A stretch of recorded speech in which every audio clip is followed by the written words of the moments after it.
Assalamualaikum warahmatullahi wabarakatuh. Saudara, di grup saya sudah bagi RPKPS perkuliahan atau silabus perkuliahan. Namun bagaimana gambaran isi pembahasannya, saya akan coba jelaskan dalam presentasi ini. Tujuannya ya supaya Anda tidak kehilangan arah. Kira-kira topik ini apa ya isinya? Nah, ini tujuannya. Jadi ini ada 3 kolom. Kolom pertama isinya nomor. Kemudian kolom kedua topik. Kolom ketiga ini rencana siapa yang akan membahas nanti. Kelas Anda sepertinya jumlahnya banyak.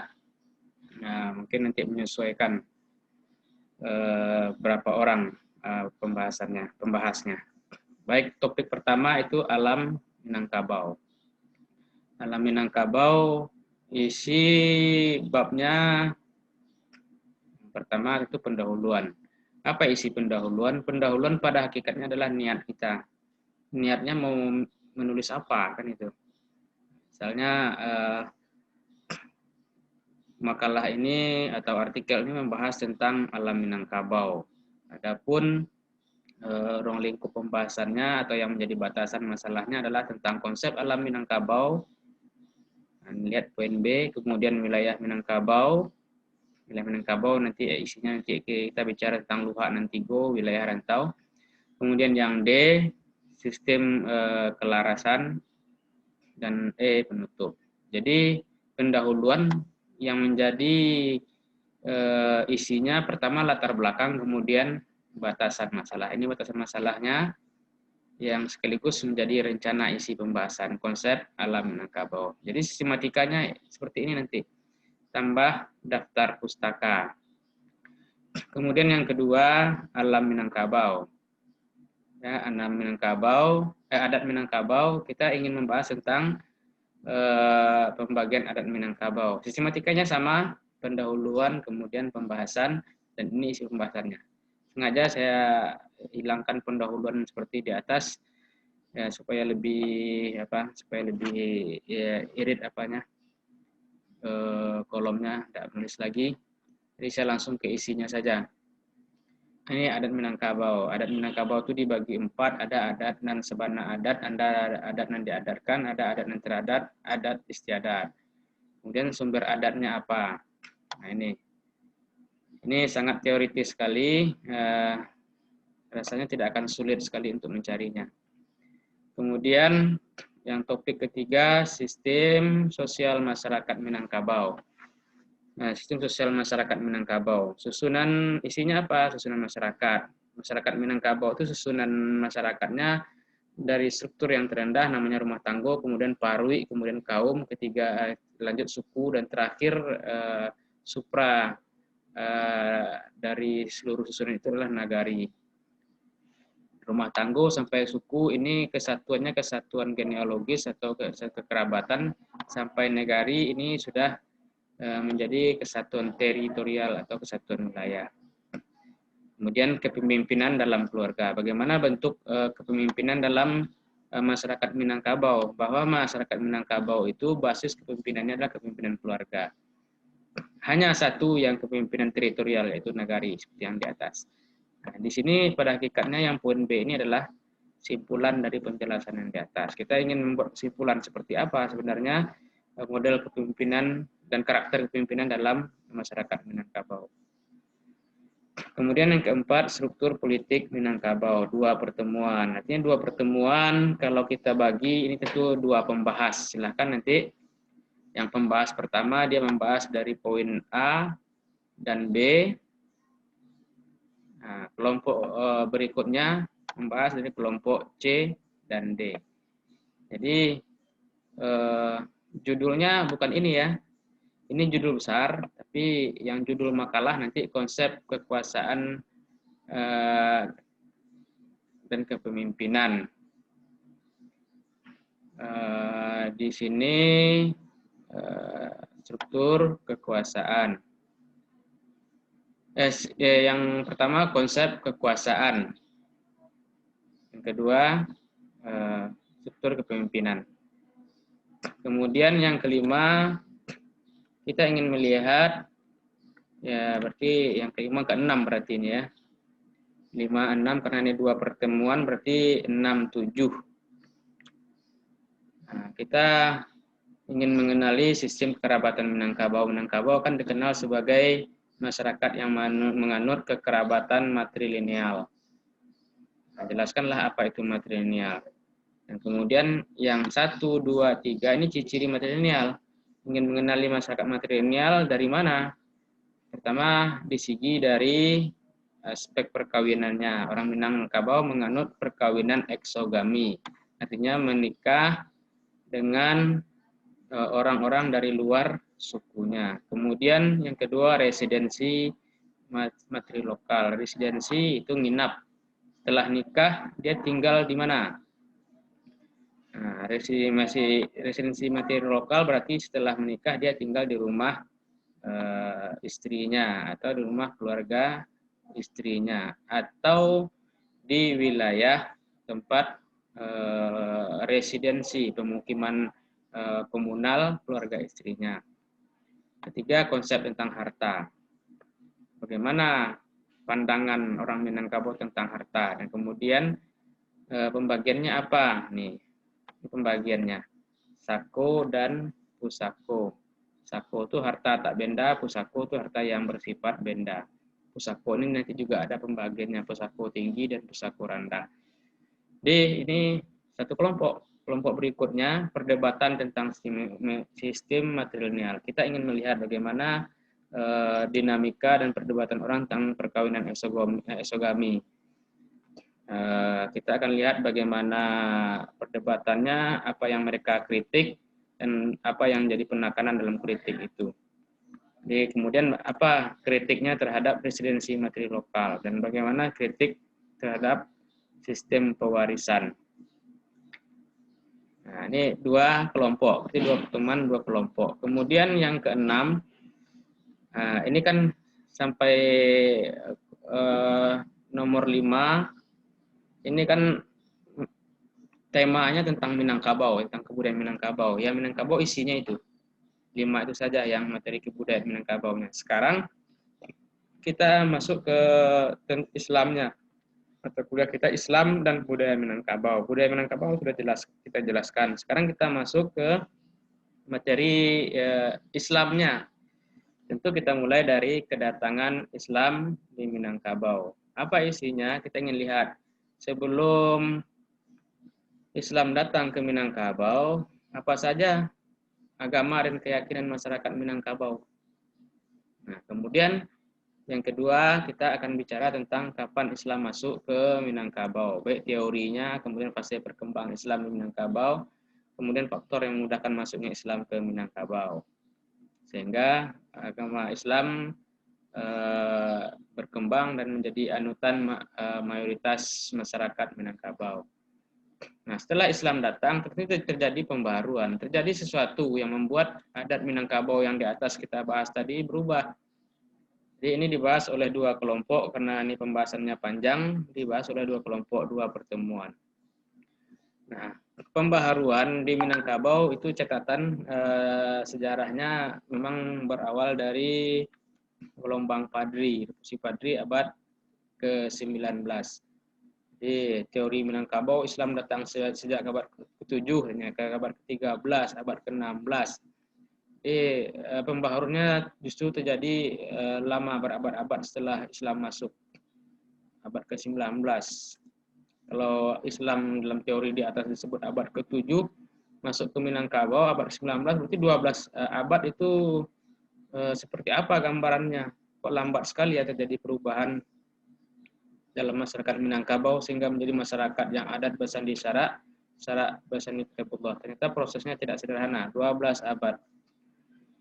Nah, ini kelompok berikutnya, gelombang kedua. Gelombang kedua ini abad ke-20. Ini temanya ini kita ingin mencatat apa saja perdebatan kaum tua dan kaum muda terkait dengan tema agama. Apa yang mereka bicarakan di sini sudah saya kasih kisi-kisinya. Dia bicara tentang tarekat, persoalan ijtihad dan keharusan bermazhab, tentang adat dan tentang pendidikan. Kemudian apa dampak pembaharuan gelombang kedua. Selanjutnya integrasi Islam dengan adat Minangkabau. Islam sudah datang, sudah terjadi gerakan pembaruan. Lalu dalam zaman sekarang kita sudah mengenal menyatunya Islam dengan adat Minangkabau. Nah, secara sosiologis dan ini disebut dengan masa integrasi Islam dengan adat Minangkabau. Masuk dan menyatunya unsur-unsur ajaran Islam ke dalam adat Minangkabau. Nah, bagi orang yang sudah belajar fikih tentu mengenal sekali ya bagaimana agama masuk ke dalam adat dan memberikan sesuatu yang membuatnya berubah.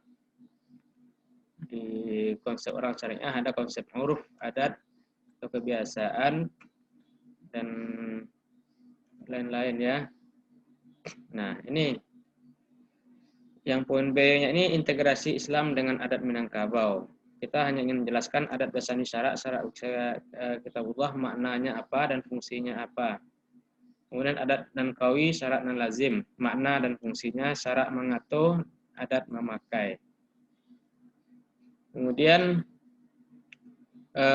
di zaman modern nih masuk pembahasan berikutnya Islam dan modernitas. Konflik Islam, kedatangan Islam dan dunia modern itu membuat berubah tadi ya. Kita ingin lihat bagaimana gambaran konflik Islam dengan adat. Begitu Islam datang, apa yang terjadi dengan adat? Bagaimana respon adat? Menerima, menolak, atau apa? Kita lihat gambarannya. Kemudian konflik Islam dan modernitas. Konflik Islam dengan dunia modern. Dunia modernitas di sini adalah modernitas yang terjadi di Minangkabau. Sejak kedatangan bangsa Eropa, kemudian dia mulai menjajah di sini, membawa unsur-unsur dunia modern, ilmu pengetahuan, peralatan modern, dan segala macamnya, serta budaya global, itu kan membuat reaksi tersendiri bagi masyarakat Minangkabau. Dan salah satu aktor yang sering memberikan reaksi itu adalah Islam dalam artian masyarakat Islam atau ide-ide Islam yang dianut oleh masyarakat Minangkabau sering berkonflik dengan unsur-unsur modernitas.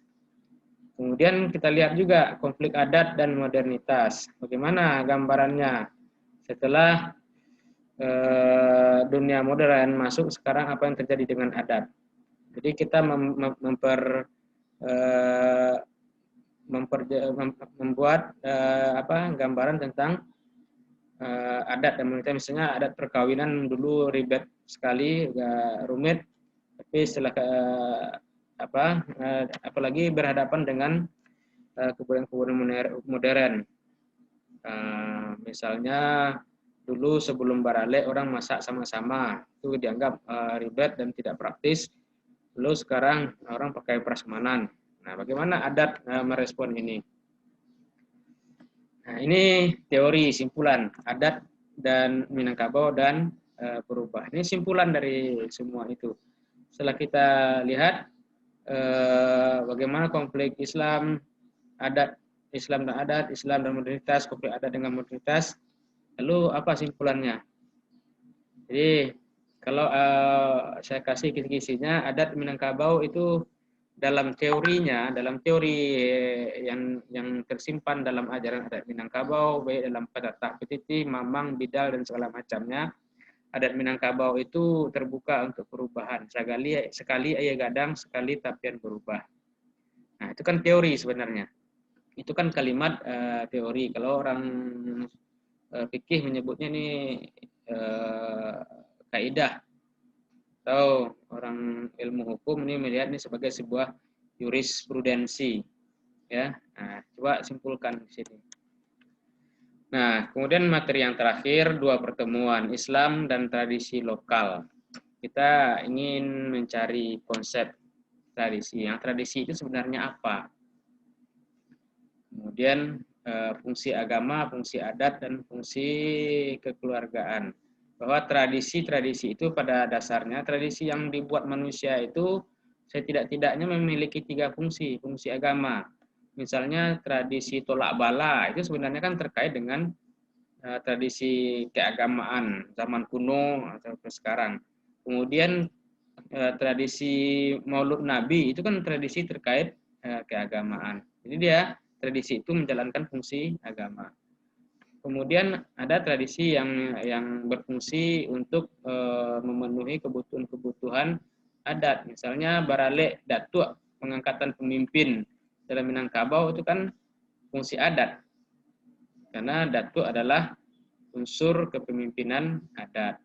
Dan ada juga fungsi kekeluargaan. Baralek itu kan sebenarnya fungsi kekeluargaan, dia tidak fungsi adat.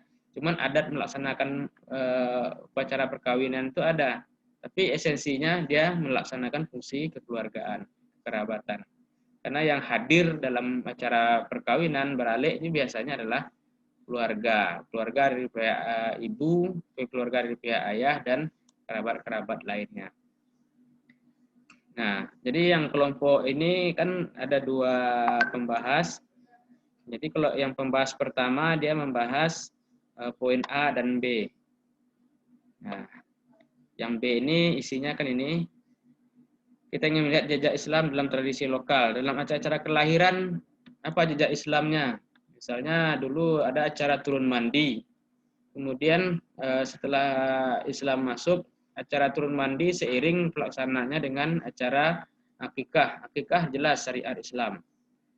Jadi kemudian dalam bentuk pelaksanaannya, dalam acara turun mandi perlahan mengalami perubahan yang cukup signifikan. Ya, ada baca salawat juga, ada segala macam. Nah, itu kan kita ingin melihat jejak-jejak Islam dalam tradisi lokal. Itu selanjutnya. Nah, ini pembahasan terakhir, pelestarian tradisi. Kita ingin melihat bahwa kecenderungan masyarakat sekarang, perdebatan-perdebatan ilmiah berlangsung dalam 4 tema besar ini. Pertama, tentang sikap menghadapi tradisi lokal.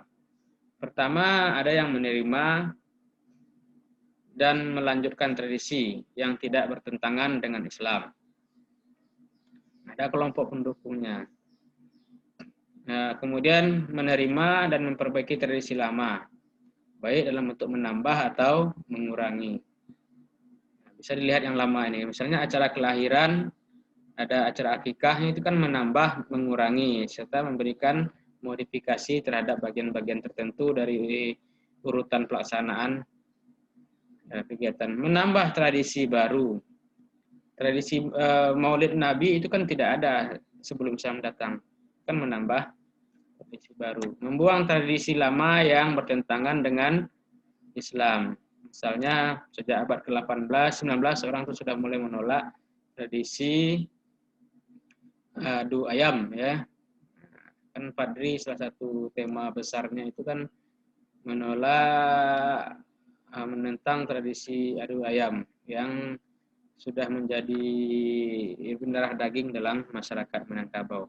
Jadi ini gambarannya. Jadi bagaimana cara mengerjakannya nanti kita diskusikan di grup. Terima kasih. Assalamualaikum warahmatullahi wabarakatuh.